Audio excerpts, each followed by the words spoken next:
Doctor Baba Saheb Ambedkar Open university.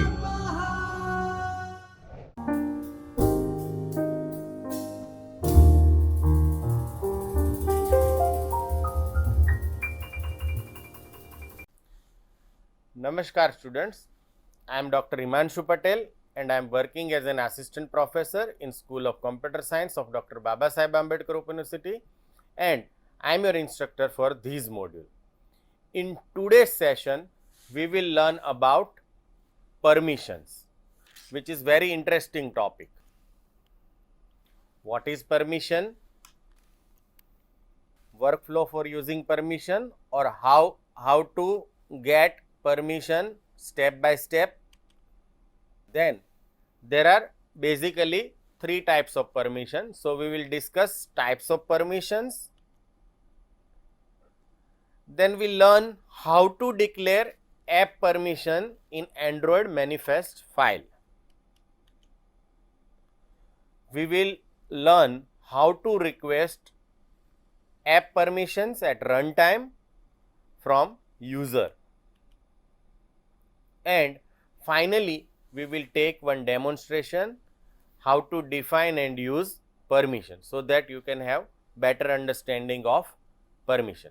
So let us start our discussion with learning objectives. After studying these modules, learner should be able to define permission, list different types of permission and their uses. Learner can declare app permission inside manifest file of Android project, and user can request app permission at runtime. You can request app permission at runtime from user of your app. You can understand various permission protection level that or the type of permissions that we have available to use in your app. So let us understand the permission first. So what is permission? The purpose of permission is to protect the privacy of an Android user by protecting access to the restricted data such as system state and user contact information and some restricted action such as connecting to a paired device and recording audio. So the purpose of permission is to provide security or protection. Android app must request permission to access sensitive information or user data such as contact and SMS, as well as certain system features such as camera and internet. So if you want to use any of these features, you must request permission to access those features. Depending on the feature, the system might grant the permission automatically or might prompt user to approve the request. We will see that there are some permissions which are automatically granted by your system because they are normal permissions, right?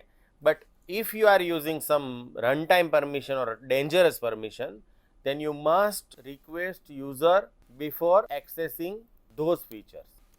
A central design point of Android security architecture is that no app by default has permission to perform any operations that would adversely impact other app, the operating system or the user.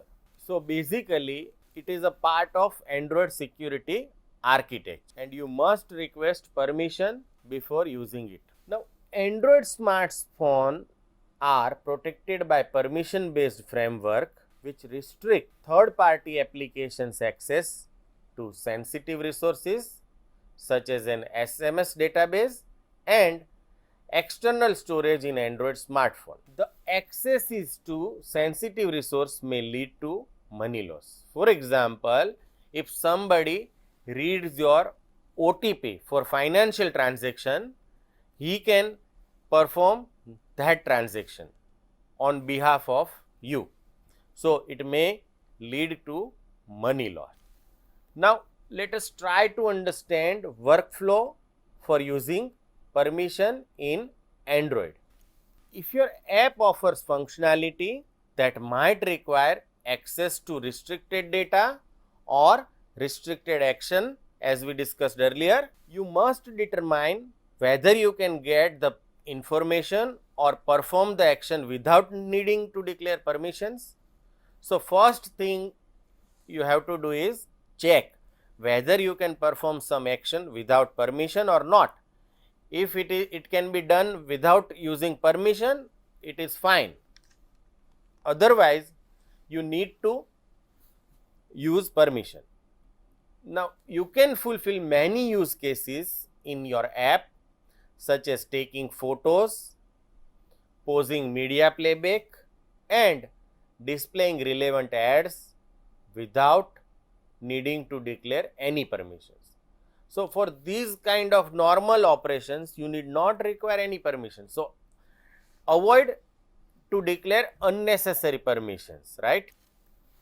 If you decided that your app must access restricted data or perform some restricted action to fulfill a use case, particular case, then declare appropriate permission. To use some specific features, then and then you need to declare permission.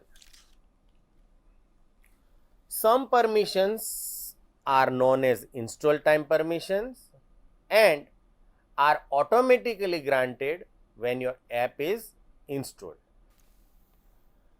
But other permissions known as runtime permissions require your app to go to a step further and request permission at runtime. It is not automatically granted because it may have some threat on users' privacy, right? So, for those kind of apps such as accessing your camera or reading and sending SMS, you must request permission from user before doing these actions. Now, let us try to understand workflow for using permission with the help of flowchart. So, you have first, as we mentioned earlier, you have to check whether you can provide functionality without declaring permission. If it is yes, then it is not required. So, you fulfill the use case without using permission and no further action is required because your app can run without any permission. But what happens? Your app required some permission. So, in that case, you have to declare permission in your manifest file and you need to check whether it is a runtime permission or install time permission. If it is yes, then you have to request user to grant permission at runtime, and if it is install time permission, you need not to worry, it is automatically granted by system and no further action is required. I hope you understand when you need to declare permission and when you don't require to declare permission. Now, let us discuss various types of permission. These are sometimes also called as a protection level. So, basically permission is divided into three parts. The first type of permission is called install time permission. Now, install time permission is further divided into two parts. First is called normal permission and another is called signature permission. The second type of permission is runtime or dangerous permission, and you need to request user to grant permission before accessing these features. Third type of permission is called special permission. Let us try to understand install time permission with difference between normal permission and signature permission. It is automatically granted by the Android. If there is a very little or no risk of the user privacy, then the permission comes under the normal permission category. It means if user allows this permission, the app does not have access to some sensitive information. Now let us take example. For example, access to internet is normal permission, and at the install time the system will automatically grant permission to your app. It will not ask or request you to provide these permission. Another type of permission is called signature permission. The system grants these app permission at install time, but only when the app that attempts to use a permission is signed by the same certificate as the app that defines the permission. For example, permission which allows an application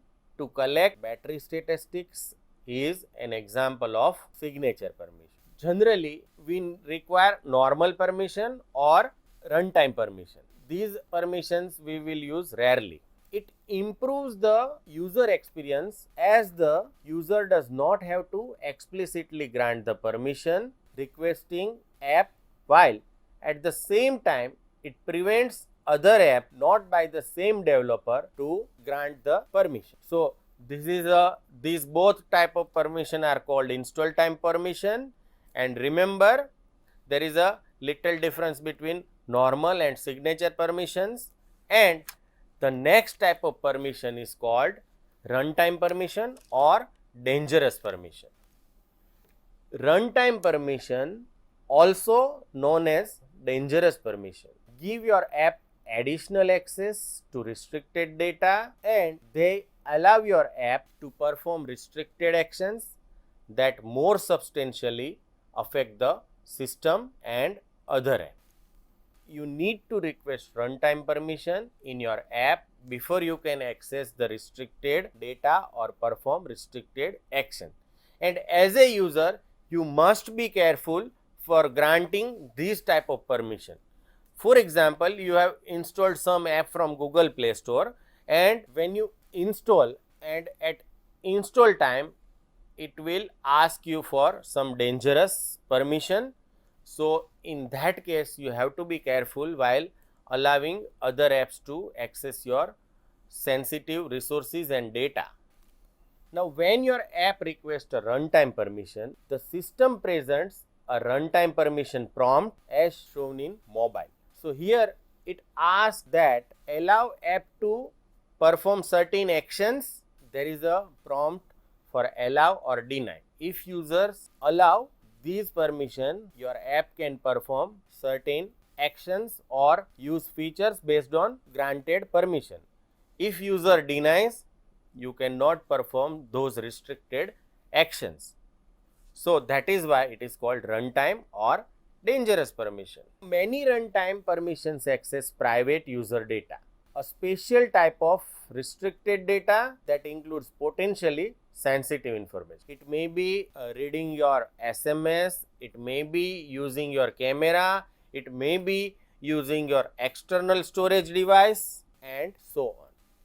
You must be careful using runtime or dangerous permission in your app, as well as a user you must be careful while granting these permissions. Examples of private data includes location and contact information. Now let us try to understand how to declare permission in app. To declare a permission that your app might request, you must include appropriate uses permission tag or element in your app's manifest file. Now we know that Android manifest.xml file is there in our project structure. So inside that you need to declare all the permissions that you want to use in your app. For example, an app that need to access the camera would have the line in the manifest file Android manifest.xml as shown on the screen. So manifest file is already provided by Android Studio in your project structure. If you want to use camera, you have to just write down these line in bold in your manifest file. The tag is use permission and the name of permission is also defined by Android and is android.permission.camera. So if you write down these line in your manifest file, it means that we want to use camera. In early days, all Android phone does not include camera. In that case, we must make camera as a optional. So in that case, you need to declare hardware as optional because we don't know on which device our app is going to be installed. Now some permissions such as camera allow your app to access piece of hardware that only some Android device have. If your app declares one of these hardware associated permission, consider whether your app cannot run at all on a device that doesn't have that hardware. In most cases, hardware is optional, so it is better to declare the hardware as optional by setting Android : required to false in your uses feature tag or element inside your manifest file. Now let us take one example. So here I write down uses dash features and name is Android hardware.camera and here it declares required as a false. It means camera is optional, right? So this is how you can declare some hardware features that you want to use as optional. We have discussed that all the runtime permissions must be requested to the user. So let us understand how to request app permission at runtime. Now every Android app run in a limited access sandbox. It means every user has their own data which cannot be accessed by other users. If your app needs to use resources or information outside of its own sandbox or periphery, you can declare a permission and set up a permission request that provide these access.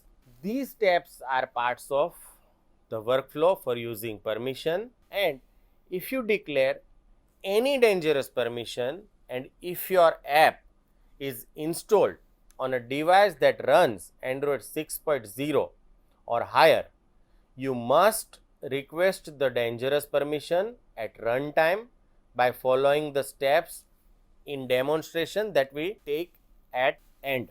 So you have to request this kind of permission at runtime from user. Let us understand basic principles of requesting permission at runtime.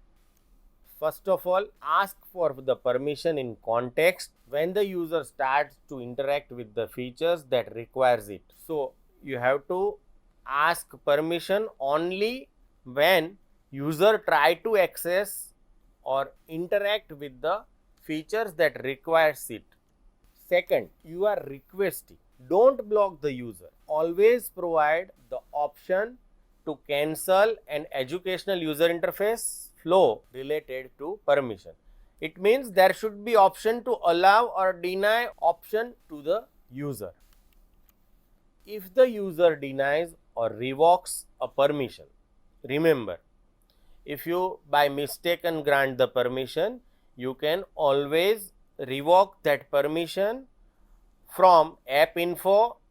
Inside app info, you have to go to permissions and there is a on off type functionality is there to allow and disable any permissions that your app have.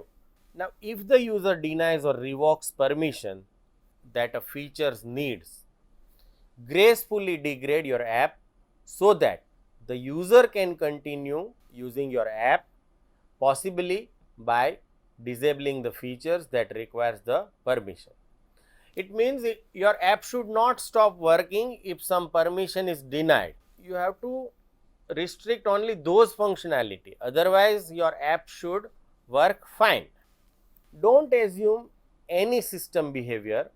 For example, don't assume that permission appear in the same permission group. A permission group merely helps the system to minimize the number of system dialog that are presented to the user when an app requests closely related permission. Basically, permission group is nothing but group of related permissions. So it helps you to take all related permission together from user.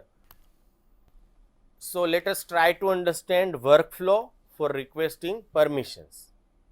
As usual, first declare the permission in your app manifest file.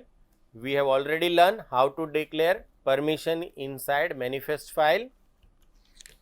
Second, design your app user experience to self-explanatory. Then wait for the user to request a specific action. Fourth, permission may be already granted, right? So check whether permission is already granted to your app.